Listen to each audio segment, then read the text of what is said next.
नमस्ते दोस्तों, मैं हूं आपका दोस्त गणेश जितुरी फ्रॉम जितुरी प्रॉपर्टीज़। तो आज हम बात करेंगे कि जब भी हमें शुरुआत करनी है रियल एस्टेट के बारे में, ठीक है। तो हमारा जो सब्जेक्ट चला है रियल एस्टेट कैसे स्टार्ट करें, तो उसमें मेरे को एक सबसे पहला सवाल आता है कि क्या हमें ऑफिस खोलना ज़रूरी है, ऑफिस कंपलसरी होता है रियल एस्टेट एजेंट के लिए या नहीं, कोई दूसरा ऑप्शन होता है। तो सबसे पहली बात मैं आपको ये बताता हूँ, इंडिया में 90% से ज़्यादा लोगों का ऑफिस नहीं है रियल एस्टेट में, ठीक है। बिकॉज रियल एस्टेट ज़्यादातर लोग पार्ट टाइम भी कर रहे हैं, जो फुल टाइम कर रहे हैं, जिनका ज़्यादा बड़ा बिजनेस है, उनके लिए तो ज़रूरी होता है ऑफिस, और वो लोग लेते भी हैं, तो उसके लिए कोई डाउट नहीं है। पर अगर आप न्यू हो या फिर आप पार्ट टाइम जॉब कर रहे हो, पार्ट टाइम आपके जॉब के साथ में रियल एस्टेट का बिजनेस कर रहे हो, तो आपको ऑफिस की कोई ज़रूरत नहीं है।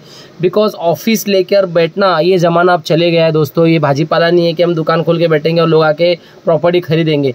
वो कभी ज़रूरत पड़ता है जब भी आप आउटडोर पे हो, आपका काम ज़्यादा बड़ा है, आपको रिसेप्शनिस्ट की ज़रूरत रहती है, एक और टेलीकॉलर की ज़रूरत रहती है, और वो आप खुद नहीं कर सकते, तो उसके लिए आपने किसी को बिठा के रखा है कॉलिंग वगैरह के लिए, तो आपको ऑफिस की ज़रूरत पड़ती है ऑफिशियली, ठीक है। अदरवाइज अगर आप होल एंड सोल अकेले कर रहे हो तो आपको ज़रूरत नहीं है। इसका रीज़न ये है कि जब भी हमारा जो जॉब है, रियल एस्टेट ऐसा बिजनेस है जहाँ पे हमें आउटडोर में ज़्यादा रहना पड़ता है। लाइक साइट विजिट हो गई, सीपी मीटिंग्स हो गई, किसी मतलब एग्रीमेंट करने जाना है, तो हम ज़्यादातर ऑफिस में नहीं बैठ सकते, तो ऑफिस की ज़रूरत ज़्यादातर नहीं होती। बट अगर आपके पास बैंक बैलेंस है, आप फाइनेंशियली स्ट्रांग हो, तो आप ऑफिस ले सकते हो। आपका अगर एक इच्छा होती है कि मेरा भी ऑफिस होना चाहिए, अच्छा खासा मैं भी बैठूं, तो आप ले लो, आपकी वो ख्वाहिश भी पूरी कर लो। बट वो जब भी आप ऑफिस खोलोगे और आप अगर अकेले हो, तो उसमें ताला मतलब चाबी लगा के आपको बाहर घूमना पड़ेगा। फिर घूमते घूमते कोई आएगा, आप ऑफिस में नहीं हो सर, कहाँ हो, तो आप बोलोगे नहीं मैं साइट विजिट पे आया हूँ, ऑफिस में मैं नहीं हूँ, तो इससे आपको प्रॉब्लम भी होगा। तो ऑफिस की शुरुआती दौर में ज़रूरत नहीं है। जब भी आप 6 महीना 1 साल गुजारोगे मार्केट में, आपको लगा अगर ऑफिस का ज़रूरत है एग्रीमेंट बनाने के लिए या फिर कोई दूसरे चीज़ों के लिए, तो आपको ऑफिस का ज़रूरत पड़ेगा। सबसे पहले मैं भी आपको एक बात बताता हूँ, जब भी हम कोई कस्टमर हमारे पास आता है, तो सबसे पहले हमें फ़ोन करके आता है, तो हमारा नंबर उसे कहाँ से मिलेगा? सबसे पहले सोशल मीडिया से मिलेगा, ठीक है। हम 99 एकर्स में हमारा लीड्स आएगा ना, उसे मैजिक ब्रिक्स से लीड आएगा, OLX से लीड आएगा, या फेसबुक ट्विटर से, कहीं से भी अपना हमारा जो है लीड आएगा। तो वो लीड सबसे पहले जनरेट होगा मोबाइल फ़ोन से। तो मोबाइल फ़ोन ही हमारा रिसेप्शन का काम करेगा। जब भी कस्टमर आपको फ़ोन करेगा, तो आप रिसेप्शन बन के उसको बताओगे कि मैं यहाँ रहता हूँ, मेरा यहाँ पे ऑफिस नहीं है, बट मैं आपको मिल सकता हूँ, आपको प्रॉपर्टीज़ दिखा सकता हूँ। डील क्लोज करने के बाद आप कहीं होटल में मिल सकते हो, या फिर आप अपनी कार में बैठ के भी डील क्लोज कर सकते हो। ज़्यादातर लोगों को मैं यही एडवाइस देता हूँ कि अगर आपको कुछ भी करके ऑफिस लेने का अगर दिल हो रहा है ना, तो आप ऑफिस मत लीजिए, कार ले लीजिए, 4 व्हीलर ले लीजिए। बिकॉज वो बहुत फ़ायदेमंद होता है कार। कहीं आपको समझो साइट विजिट कराना है, तभी आपको वो इजी पड़ता है। कस्टमर के लिए भी अच्छा होता है, आपके लिए भी पिकअप एंड ड्रॉप के लिए अच्छा होता है। कार में आप बैठ के ऑफिस की हर एक काम कर सकते हो लैपटॉप पे।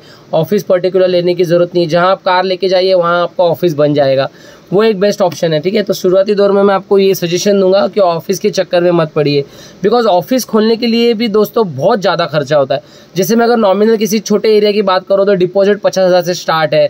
अगर आप कहीं अच्छे सिटी में जाते हो, तो 2 लाख, 3 लाख, 4 लाख, 5 लाख तक का डिपॉजिट सिर्फ होता है।